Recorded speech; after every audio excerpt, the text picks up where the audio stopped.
We're back to reviewing the Poison Ivy miniseries, and yes, I heard about the news about Batgirl being canceled and Flash ending, but I will talk about what I want to talk about, and whenever I do stuff about movies and stuff that's not Young Justice, it usually doesn't do very good. And this series does really good by my standards and views on my channel, and I just really, really like this series. Also, if the whole Batgirl being canceled and Flash ending sounds dated. If it sounds dated, that's because all these recordings are recorded days before their upload. So that's big news now, but it's probably not anymore by the time this is actually coming out. Anyways, let's get started. This comic starts off with a dream. Poison Ivy's laying on a pond relaxing as Harley Quinn is there by her side, telling her that it's never too late to fix a mistake.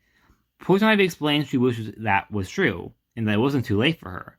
But it is. Before asking why does she trust an unnamed female to save her life, as at the end of the day, the unnamed female is separated from the green.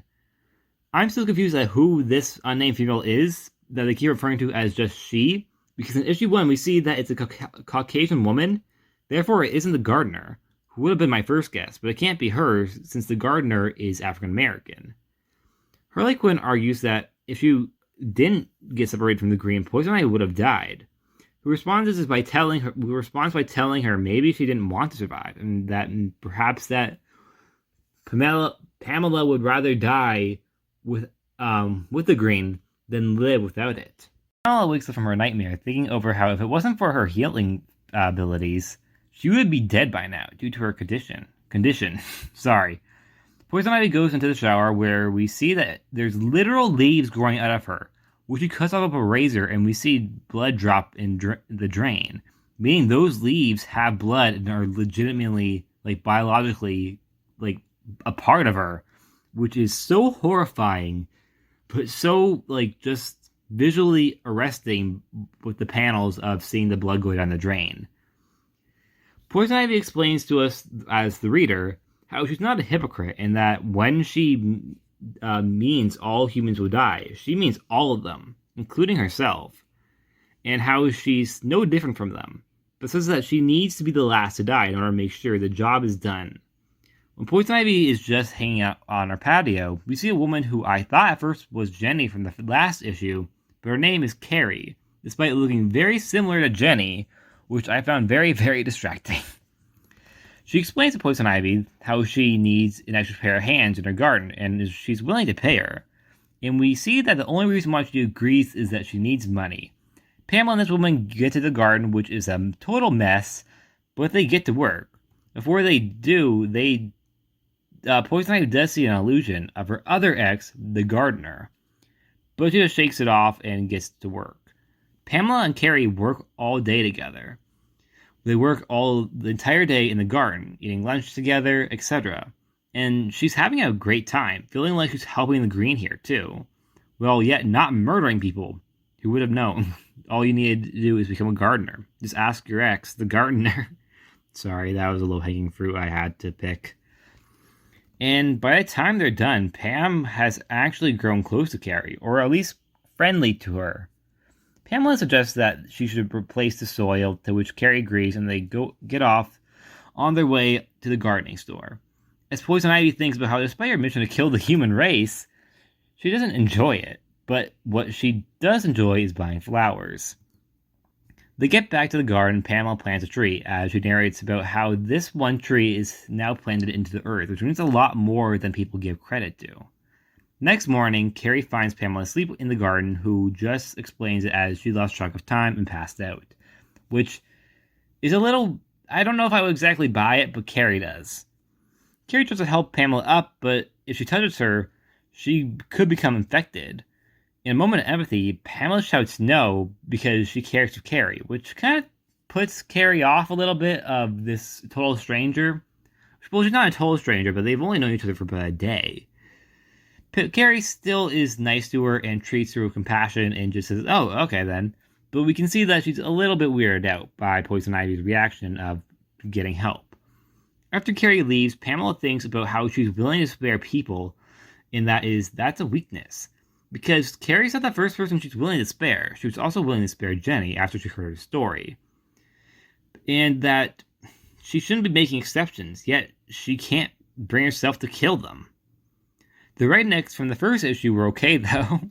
But that seems because she killed them before they, explained their story to her. As if they did, she probably would have let them go. Also, if he didn't pull a gun on her, which was a really, really stupid move, she probably would have let them go. Or those guys in the diner not the diner, the bar she killed, but they were kind of sleazy and attacking her. But the girl at the bartender lady, she was good enough for Pamela to let live. Anyways, later Poison Ivy's in her apartment watching the news, seemingly seeing that people are now discovering that there's a fungus problem in the areas that Poison Ivy has been, taking a little road trip in, which I've always found really funny. Not funny always, but in this series itself, I found it really funny that she's practically on a murder spree, on a road trip, but it's very in character for her. But I just found it funny. It's like a road trip. I kind of wish Harley Quinn was on, but I can see that at the moment, despite the fact that a lot of people are upset that Harley Quinn and her broke up, I think the reason why they broke up is very intriguing, and I really, really want to find out why. But then she hears a creak from a dark corner of the room. It's the same person who's been following her the entire time. We then learn that it's actually Jason Woodrue, aka the Floronic Man, a Swamp Thing villain, although he's actually also an Atom villain for a time. Someone actually theorized this in my comment section in the last review. And you were right, they thought when Pamela talks about the Green Man, she meant Jason. I assumed they meant Swamp Thing. But the commenter I'm really, really sorry, but I don't remember your username, you are correct, it was actually Jason. Then Jason attacks her, but then disappears randomly. Poison Ivy then wonders if that was even real. But I'm betting it was more of a warning, or if he can't really, completely come to life and attack her yet. But I'm certain that was really, really Jason. Also, does the name Jason remind anybody of Riverdale? Because now I keep on saying the word Jason, the name Jason, all I could think of is Jason from Riverdale. Anyways, Poison Ivy hits the road going to a facility where she claims she's there for an interview. While there, she ends up running past a woman who clearly hates her boss, saying, "Don't go in there." But Pamela goes into this office anyway. She narrates about these little notes, explaining that she wrote these for someone, probably Harley Quinn. Poison Ivy shuts the office door to whoever this man's office is, and we see the name George Halloran? Halloran, I think that's how you pronounce it. And he's a new character. I thought at first he was another character from the comics named Redwood, who's a Wonder Woman villain, who's actually responsible for Poison Ivy getting her powers, but I was wrong. I had to do a quick Google search to make sure, because I thought it was Redwood at first, but it turned out to be wrong, so my mistake. The comic ends with Carrie going back to her garden to find all the plants to be fully grown.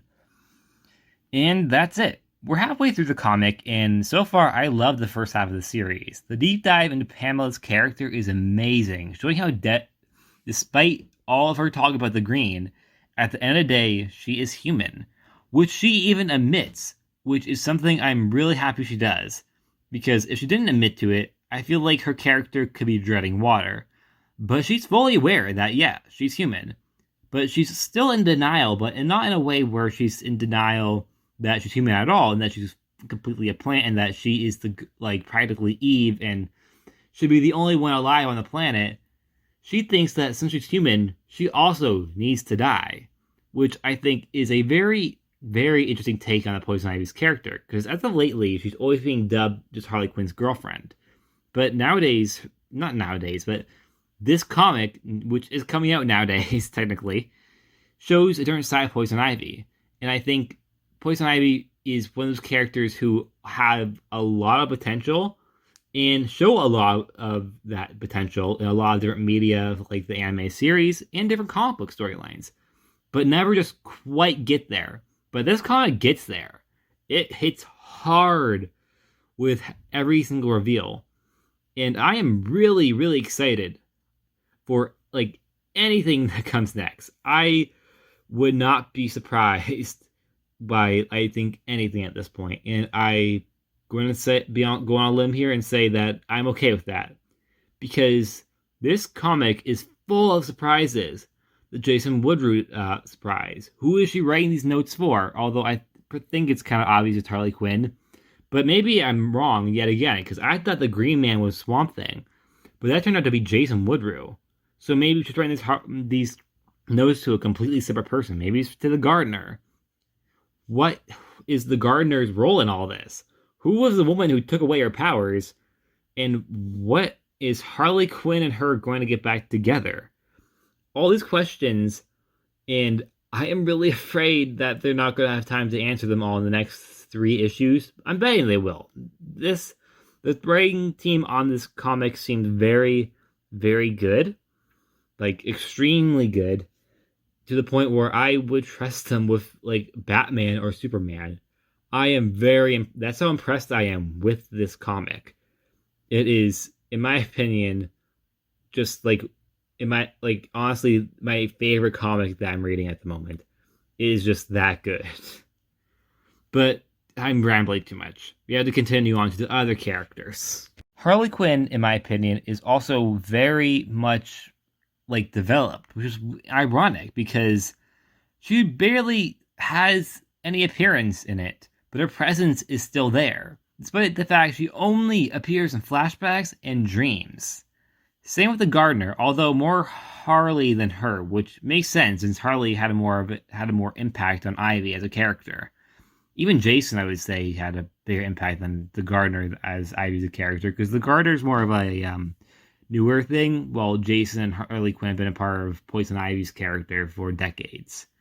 Even Redwood, which is why I thought that guy named George was Redwood at first. Either way, I'm really, really enjoying Harley Quinn's presence in this comic, despite the fact she's not even in the comic. And as for Carrie, I don't hate her character. She's probably never going to appear again, which makes sense. She's like a one-off character, so I'm not really going to go into the whole development saying like, oh, they should have done this or wasted potential of her character, but in reality, she's like a one-off character who does import a lot of wisdom onto Poison Ivy, which I think is very important, but her character herself, not really important.